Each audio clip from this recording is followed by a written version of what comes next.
things to go through today. So welcome to Wisdom Wednesday. This is the microdosed tips of important things that your child or teenager experiences and goes through, and your questions answered. So that's what we're going to be going through today. We've got a particular topic because it's a topic of conversation and it's been in the media a bit, but also some of your other questions will cover things about confidence and general things about children and teenagers. So first of all, I'd like to say, give yourself a break. Now, quite often as a parent, you feel that actually you should have all the answers and that you should be able to help your child when they struggle or when they have a problem. But actually, if you think about it, that life has got so much more complex than when you and I were growing up. So perhaps the advice that you had from your parents is nowhere near what your child or teenager needs today. And that's generally what tends to happen. You take your experience and try and pass it down to your child. But life for them is so complex growing up. Not only have they got the normal stresses and pressures of, life stuff and the growing up, they've also got virtual reality, online, social media, and just the fast pace of society that we're in now. So give yourself a break. If you can't solve your child's problem, it's not down to your parenting per se. It's actually that sometimes they need some help from an outside source. So if you imagine, and some of you might be, if you imagine running a marathon, welcome to those that are just joining. If you imagine running a marathon, and some of you may well do running and run marathons, would you do it all yourself and try to figure it all out yourself? Or actually, would you get some help? Most people would get some help, somebody that's already done it and been there, or perhaps a professional. And that's often what's needed. I call it the family phenomenon. Quite often you're so emotionally invested in your child or your teenager and what they're going through that it can be difficult to see and have that distance to be able to advise them the best. And what tends to happen is you then end up becoming public enemy number one, the nagging parent, right? Anyone experience that? Yes, you do your best, you give them the best advice, you have the greatest of intentions. But then, of course, they think you're nagging at them, or perhaps it grows into an anxiety where they feel they're not living up to certain expectations, not intentional at all, nothing to do with you or your parenting, just the way things happen.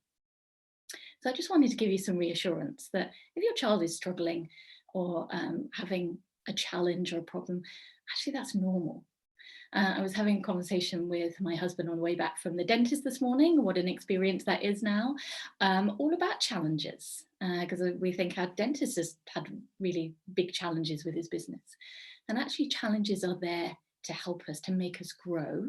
But of course, there needs to be the tools and the skills in order to manage through that challenge. And that's maybe what your child or teenager needs.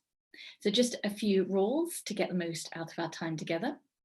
And thank you very much for giving up your half an hour. You may well be on your lunch break. Feel free if you want to eat your lunch. If you are, that's absolutely fine. Just a reminder about the recording that people have come on. If you don't wish to be recorded, please keep your video off. Focus. Who multitasks? Yes, yeah, we think we're the champions of it, don't we? Okay. The thing about multitasking is you never quite fully focus on one thing at a time. So we're only together for a very short time. Give me all your focus and I promise you it'll be worth it. And time at the end, of course, loads of great questions. So thanks ever so much. I'll get through as many as I can. And obviously those that registered later on, I will do all I can to try and answer those questions in different ways. Okay, so let's get started with a myth buster. All stress and worry are demons and monsters to avoid. Anyone think that? Some people do. Some people think that we shouldn't have any stress. We couldn't have any worry in our life. It's all bad. But actually, here's the fact. Small amounts of stress and worry is actually a good thing. There's some really good brain research on how small amounts of stress and worry is actually a good thing. It keeps us sharp, it keeps us focused. It actually helps us to figure out the challenge that we might be going through. So it gives us the concentration to think through that challenge or that problem to come up with options or possible solutions. But whenever stress and worry is seen as this big thing that we shouldn't feel, then it becomes a bigger thing than it needs to. So I want to just give you that, because there are sometimes in PSHE and things like that, we're talking a lot more about mental health and anxiety in children and things like that. And there's a saying, a little knowledge is a dangerous thing, but actually a lot of knowledge in the wrong ways can also be dangerous. So this session is really about finding balance in helping young people through anxieties, through worries, but also, who hasn't had worries or anxieties in this last bonkers year, right? It's been tough. So we want to make sure that actually we are giving children and equipping them with the right kind of information, knowledge, and of course the tools to be able to manage through. So it's helpful that your child is exposed to small amounts of stress and the kind of good stress. It's character building. It's really helpful. And in my one-to-one coaching, I cover more about that to develop the emotional resilience and the resourcefulness. So it's not about the challenge, the problem, the situation, or even the person that can develop into those emotions. It's actually how we get through it, how we think about it, what we do about it, that's the most important.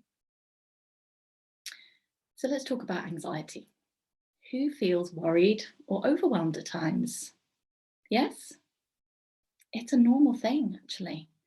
Now, worry is a natural emotion and it's similar to stress. So in small amounts, it's okay. Actually, it can be beneficial.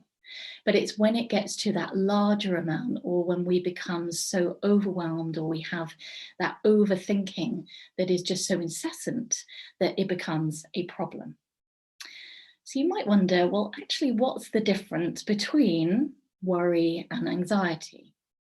Now, generally, worries tend to be smaller and more manageable, things that we can focus on and actually we can do something practically with almost straight away. So it might be an action, it might be talking to someone, it might be just taking some time to figure things out and find the best option. So worries, you can actually do something practical about. Anxieties tend to be more future paced. So they tend to get stuck in our head. We assume things are going to turn out a certain way. And generally what happens is, out of context, we feel out of control. So going back to the marathon I mentioned earlier, for those that run marathons, I absolutely salute you, because it's a tough thing. But if you think about running a marathon, sitting from where you are right now, you would think, oh my goodness, that's a lot to think about. Could I do it? What if this? What if that? So out of context, that particular activity is way, way over there. Couldn't imagine doing it right now. But actually, if you were to take the practical actions, train, get someone to help you, keep practicing, keep getting better and better, you get fitter, then all of a sudden thinking about running a marathon, actually, it's doable. It's doable. And that's what tends to happen with anxiety. It becomes bigger, scarier, or worse than it really is. And you may well have heard this term catastrophizing. Anyone heard that? It's been doing the rounds for the last sort of year or so, probably a bit longer than that. But it's become more of an understanding. And children do that too. I call it the what if monster for young people. Feed it and it grows bigger. So you have one what if and then 10 appear before you know it. And then you kind of get stuck in your head, or they do. They get really emotional, really angry, really overwhelmed. And then, of course, the emotions come out, or they carry that anxiety with them. So it goes round and round and gets worse and feels like pulling you down, that real weight, the proverbial weight on your shoulders. Children are the same. You have one small thing. In fact, you may well have experienced this with your child or teenager, where all of a sudden you think, well, actually what they're explaining, that seems really small. That seems something they can deal with. But for them, it's really big. You ever had that, where you're sort of in your head thinking, well, actually, that's something they can deal with. But for them, that becomes a really big, overwhelming thing, and they just get stuck. I liken it to being stuck in a disaster movie. If you ever watched an action or a disaster movie, the Armageddon and things like that, I mean, there are just a ton of them that are there. you have this one situation and before long it turns into this massive disaster, explosions going off and the worst situation that could ever happen. That's what happens in our mind. That's generally what happens and develops into anxiety because we future pace ourselves into a fake reality. But it feels so real that actually our body starts to react to it. And that's what happens to your child or teenager. So it could be something if they're younger, it could be something as a times table, or when we eventually can, maybe going out on an away day, or just speaking to new people, or standing up in front of the class and doing some kind of presentation. All of those kind of things will bring on a level of worry, but if not checked, will create a greater anxiety. So an example, your child has been asked to stand up in front of the class and read out maybe a piece of work that they've done, or maybe a story or something that they're doing. Now for them, their disaster movie will start with, I'm stuck to my chair. I'm going to trip up before I get to the front of the room. I'm going to sneeze and stuff's going to come out my nose. I'm going to be sick or something like that. Can you see how all of a sudden one thing after another develops?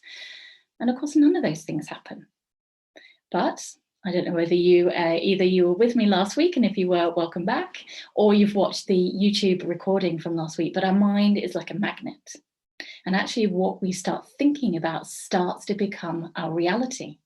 So that child, your child, walking towards, all of a sudden they trip over someone's bag. All of a sudden they sneeze. All of a sudden something else happens because they're so pulling that towards them of how they're thinking. So we want to be careful with anxiety to make sure that it's positioned in the right way, that we can deal with worries better and more effectively so they don't become deeper anxieties. And this kind of sort of carrying things with us, because that's often what we do with anxiety, reminds me of a great Zen story. Now, I learned this years ago, probably about the time I met my husband many years ago, and it's wonderful with a great poignant point. It's called The Two Monks. So if you haven't heard it, enjoy it. If you have, I'm sure it's always good to refresh your mind. So two Zen monks were walking along a country road when they came to a stream swollen by a raging torrent by the heavy spring rains. There they found an attractive woman waiting on the shore, unable to cross. One of the monks approached the woman and offered to help her. With her consent, he lifted her in his arms and carried her across the stream. Then the two monks carried on their way in silence, and the woman went the other way. When they got back to the monastery, the monk who had watched his friend carry the woman could not contain himself any longer. You know we're not supposed to have any contact with any females. How could you possibly do that?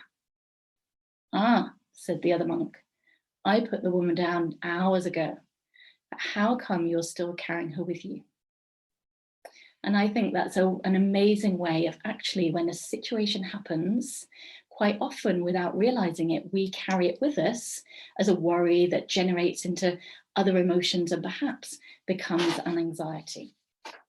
So we want to make sure that young people can deal with worries in their everyday life, which is normal and natural thing that they will go through, as long as they've got those skills and the tools to be able to quickly turn it around, to be able to become aware of what it is that they're worrying about and then do something about it.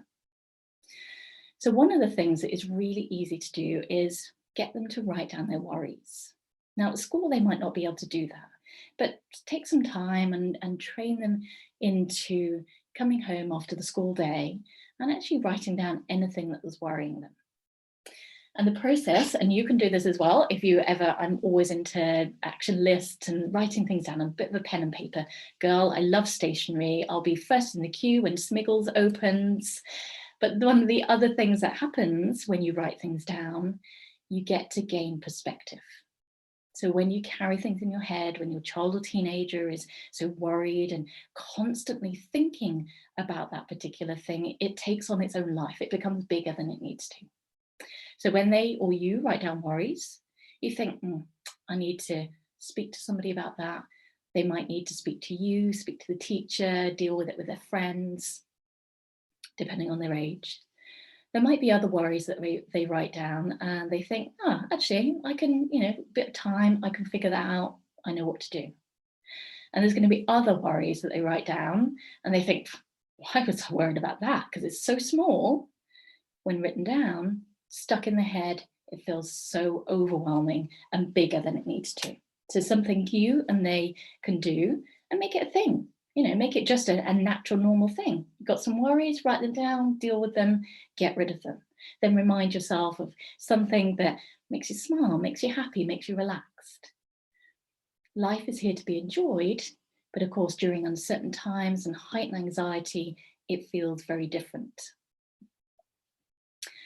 Now, quite a lot of sort of over the last 12, 18 months, I've certainly seen in the number of inquiries coming in for one-to-one coaching, the rise in teenage boys struggling with anxiety. So I thought it would be a good opportunity, and the kind of information that I'm sharing with you, of course, is not gender specific and not age specific.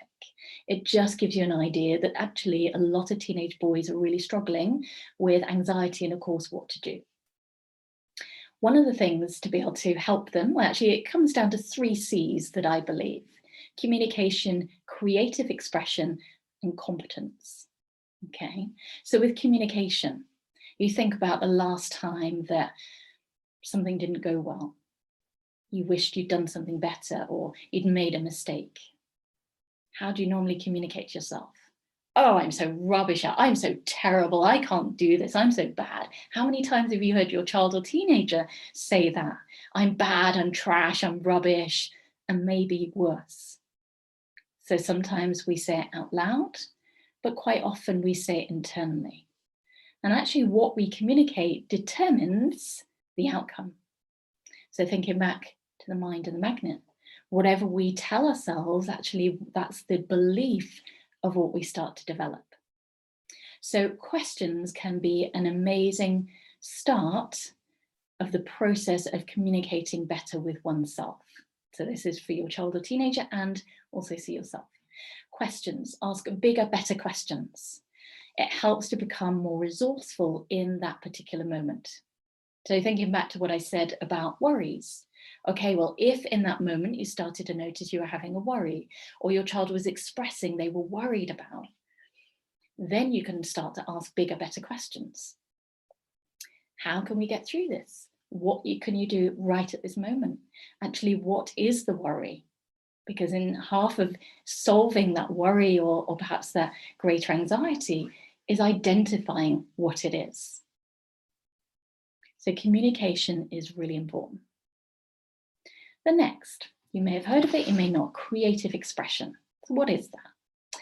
Well, if you think over the last 5+ years, many schools, and this isn't anything against schools, but this is just a fact that many schools have started to focus more on the important academic subjects, maths, science, English, and started to lessen the amount and focus on creativity. Now, we need both in our lives. We need the academic, yes, that's important, but we also need the creativity. Now, in some countries, I think Romania and other Eastern European countries, their children do not start school until the age of 6 or 7. So they have all that time to develop their creative self, to express themselves creatively, whether that's play, arts, music, just to discover themselves. But here in the UK, we put them in school, 4.5, 5, we sit them down and we expect them just to keep learning. And they don't have any time necessarily to express themselves. Boys in particular, they're very busy individuals. They need that time to be able to just be themselves. So actually what begins to happen is that they start losing themselves. They don't know what they like. They don't have a purpose and something that they want to do. They don't know what their creativity is. And now, of course, what's happening more, and over the last 12 months, it's been incredibly difficult. They've been on Zoom for classes. And then, of course, what do most of them want to do? Go on their gaming to be with their friends. So there is no creativity and able to express themselves. So they start to go introverted. They start to almost take on that adage of, well, boys don't feel things, boys don't need to cry. And so we need to help boys in particular. Girls are different, of course, they think differently, and they are naturally more creative and imaginative in certain areas. So boys in particular, we need to help them have that creative expression. So something that you can do with, if you have a son or you have a nephew or you have a friend who has a boy, allow them to be more creative. What is it that they like to do outside of gaming if they do it? What is it that maybe they're quite good at? And start to develop their confidence within that particular area. And within that, that helps them to feel better about themselves. That helps them to gain purpose and think, well, actually, this is my thing. It might be sport, but it might be not. It might be dance or drama. You know, we're in an era now where anything goes. And the life, as they say, is their oyster. But we've got to give them the skills and the ability to be able to do that through creative expression. And this helps early on to form their true self. They know who they are. So they're not then, when the male ego starts to develop, which is sort of from the age of 9, 10, they get more competitive, more banter going on. They know their true self. So actually they're not getting caught up in being bullied or teased or manipulated or trying to compete in any way, because they are more comfortable within themselves. So creative expression, help boys to develop that. And lastly, competence. Now, as a parent, you almost want to bubble wrap, cotton wool them and think, I just want to do everything for them. But of course, that's not real life and that's not necessarily helping them. So competence is all about helping to develop the skills that they need. Encourage that development in certain things. Don't necessarily jump in. How easy when you see your child or teenager struggling, is it, oh, I'll do that for you, or oh, let me show you. It's easy to do. You want the best for them, of course. But actually what that doesn't do is necessarily create that competence, because they're always following you, not trying to figure it out themselves. So allow them that time to figure things out, give it a go, and make mistakes, get things wrong. Because they'll quickly, you know, children are astute, they'll quickly figure out how to do it right. So a few things: communication, creative expression, and competence. Really, really helpful, not just for boys, but to manage those early worries, but also the worries and anxieties comes from a lack of self-belief or a lack of self-worth. So actually, if we develop the person, the self, then those worries and anxieties tend to lessen or don't necessarily appear as big as they were originally. So I hope you found that helpful. Of course, if you've got any questions, then feel free to get in touch and I'll give you more details about that as we end. So on to some of your questions. Thank you very much. How to start getting my 14-year-old son to be less anxious and more self-confident in high school. Well, going back to what I said today, identify the anxiety. What is it? Where is it? Is it an anxiety? Start with the areas that he's good at. What is it that's his thing? What is it that he feels confident and comfortable with? Ask the questions. What does he want to improve at? It's a really helpful question. Quite often we get stuck in the what we don't want. We start thinking about all the things we don't want to happen. Oh gosh, we pull all of those towards us. So we want to make sure that actually we figure out and focus on the things that we do want. So what is it that he wants to improve on? And communication. Set the intention, make a plan, get him to follow a plan, and then he will recognize within himself, but also you'll start to recognize, and those around him, how confident and more self-assured he's becoming because of those. So Andrea, I hope that helps for you. Next one, how can parents help boys to open up and talk about their feelings? Thanks very much, Anna. First of all, finding an appropriate time. Now, I don't know whether you remember way back when you had to have some awkward conversations with your mom or dad. Yes, it happens. I remember that. So I always used to talk to my mum in the car. you might have similar. It's kind of less intrusive, less awkward, less cringeworthy, right? So although you're sitting next to someone, you're not sort of, you haven't got their eyeballs, so to speak, you haven't got that sort of greater pressure. So go for a drive with them, or go for a walk, something that you're actually doing something different, but also you can talk about at the same time. Really helpful to find an appropriate time to talk. Don't ask them too many questions at the end of the day. How was your day? What did you do? How many friends did you speak to? What did you have for lunch? Blah, blah, blah, blah. I've got way too much going on. It's like, and then, oh yeah, okay. So they just can't process the barrage of questions that might be being asked at that time. So just ask how they are, anything they want to chat through. Maybe talk about something completely different, or maybe you've planned to do something, go to the park or go shopping when we can, those kind of things. And then maybe later on, getting ready for food, or some other time, not right at the end of the day, because sometimes, as you might all have experienced, you're getting settled them into bed, and then all of a sudden all the stuff comes out of the day. Okay, so you want to pick your time, find that balance. Driving the car, going for a walk, less intrusive.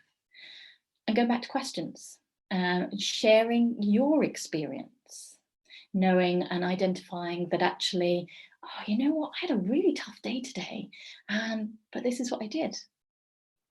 Sometimes, well, in fact, all the time, children will mirror those closest around them.